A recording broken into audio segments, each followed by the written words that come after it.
Life में हर किसी को एक प्रॉब्लम बहुत होती है कि उसके अंदर ना हारने का डर सबसे पहले पैदा हो जाता है। हम जीतने वाली सीढ़ी पर तो पहुंचते नहीं, उससे पहले ही दिमाग में आ जाता कि पता नहीं यार होगा क्या। कहते हैं ना कि अनिश्चितताएं बहुत सारी हैं, मन में डाउट बहुत सारे हैं। तो चलिए मैं कपिल पोरवाल आपको सुनाता हूँ एक बहुत ही बेहतरीन सी कहानी। एक बार एक गाँव में ना सूखा पड़ गया, काफ़ी टाइम से बारिश नहीं हो रही थी। गाँव वाले बहुत परेशान थे क्योंकि ना ही उनके खाने पीने का जुगाड़ हो पा रहा था और ना ही कुछ। तो बेचारे बहुत ही दुखी बैठे थे कि अचानक से उस गांव में एक साधु आया और वो खुश होकर नाचने लगा। वो कंटिन्यूसली नाचता ही रहता था। तो गांव वाले उसको पागल समझते थे कि साला पागल है, हम लोग इतना दुखी हैं और ये नाच रहा है। लेकिन वो साधु बाबा जो हैं वो नाचना बंद नहीं करते थे, नाचते ही रहते थे। एक दिन नाचते नाचते अचानक गाँव में बहुत बढ़िया से बादल जो है ना वो गड़गड़ाए और बारिश हो गई। बारिश होते ही फसलें खिलखिला उठीं। गांव में लोगों की खुशी की कोई सीमा नहीं थी। उन सब लोगों ने उस बाबा को बारिश वाले बाबा का नाम दे दिया और उस बाबा की चर्चा जो है वो दूर दूर के शहरों तक पहुंच गई कि भैया एक बाबा जी हैं जो नाचते हैं तो बारिश होती है।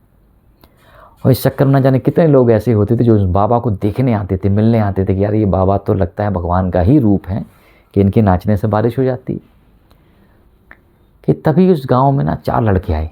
उन्होंने सुन रखा था बाबा के बारे में, कह रहे कुछ नहीं है, पागल बना रहे हैं, ऐसा कैसे हो सकता, नाचने से भला कैसे बारिश हो सकती है, ये तो इम्पॉसिबल। उन चारों लड़कों ने बाबा को चैलेंज कर दी कि भाई साहब अगर आपके नाचने से बारिश हो सकती है तो हमारे नाचने से भी बारिश हो सकती है। बाबा जी बेचारे मस्त मौला थे, कोई बात नहीं जी। अगले दिन वो चारों लड़के और बाबा जी जो है वो एक फील्ड में खड़े हो गए। लड़कों ने नाचना शुरू किया।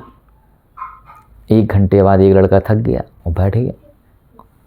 थोड़ी देर बाद दूसरा लड़का थक गया डांस करते करते, वो भी चुपचाप बैठ गया। करते करते चारों लड़के थक हार के बैठ गए और जो बाबा थे वो नाचने में लगे रहे कंटिन्यूसली, वो रुके ही ना। दोपहर से शाम हो गई लेकिन बाबा ने नाचना बंद ही नहीं किया। नाचते नाचते नाचते नाचते फिर एक ऐसा समय आया कि जब बारिश हुई तो लोगों के आश्चर्य की सीमा ना रही कि बाबा जी आप धन्य हैं, आप तो भगवान हैं। तो बाबा जी कहते हैं मैं भगवान नहीं हूँ। कह रहे पर आप बारिश कैसे करा देते हो?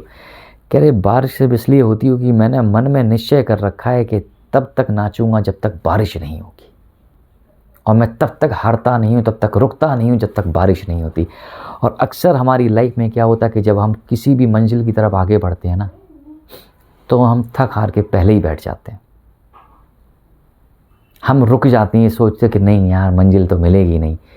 और हम सबसे बड़ा नियम भूल जाते हैं कि भाई मंजिल उसी को मिलती है जो थकता नहीं है, जो हारता नहीं है। कहते हैं ना कि अगर 10 सीढ़ियों पर चढ़ना हो, अक्सर हम 9वीं सीढ़ी पर चढ़ते चढ़ते पहुँचते पहुँचते इतने थक चुके होते हैं कि हमें लगता है कि वापस आ जाओ, और हम ये भूल जाते हैं कि क्या पता कि शायद एक ही सीढ़ी बची हो।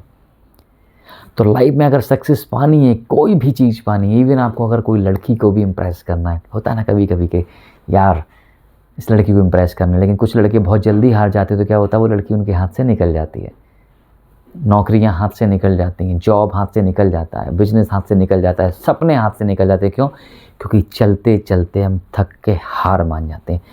हम इंसान हैं, हम थकेंगे भी, हम गिरेंगे भी, लेकिन आराम कर लो मेरी जान, लेकिन रुकने का कोई ऑप्शन नहीं। क्योंकि जिस दिन तुम ठहर गए तो ठहरे हुए पानी में तो कीड़े ही पड़ जाते हैं।